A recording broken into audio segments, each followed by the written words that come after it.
In this section, I want to talk about several points that I think pertain to mind stuff. Call it a potpourri.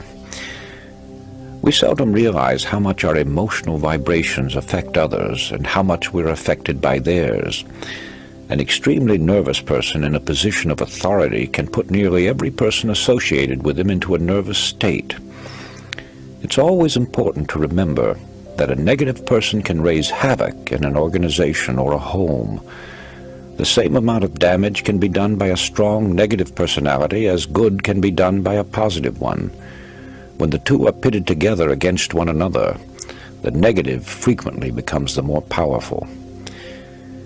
To get a better understanding of the effect of these suggestive vibrations, you need only to read your varying feelings when entering different offices or homes. The atmosphere, which is the creation of the people living there, can be instantly detected as being upsetting, disturbing, tranquil, or harmonious. The vibrations set up by others affect us much more than we realize. We take on the characteristics of those with whom we are more or less constantly associated. If you want to remain a positive type, avoid associating too much with anyone who has a negative or pessimistic personality. This brings me to another point. A person who desires riches must go where the riches are. Alone on a desert island, a man would probably have a tough time eking out a living, to say nothing of trying to amass a fortune. So it is in everyday pursuits. Therefore, if you want money, you have to associate yourself with people who have it or who know how to make it. This may sound rather gross, but the truth is that if it's money you're after, you must go where it is and where it is being spent. Also, you must become personally acquainted with those who have the authority to spend it. If you're a salesman selling advertising, and you know the head of the firm is the man with the final say, it's a waste of time trying to convince minor clerks and junior executives. The same holds true if you're trying to sell other commodities, or what is more important, trying to sell yourself. And finally, the right mental attitude.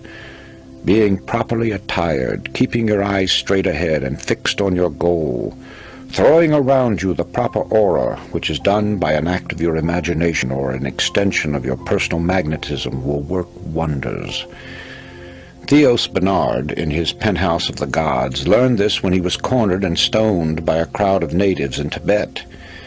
In his book, he says his first reaction was to fight, but the thought was immediately dismissed when he recalled that he had been taught to assume and maintain his aura. Thus he straightened his shoulders, lifted high his head, directed his eyes straight ahead, and moved forward with a firm and rapid stride. Not only did the crowd give way, but others came forward and made a path for him.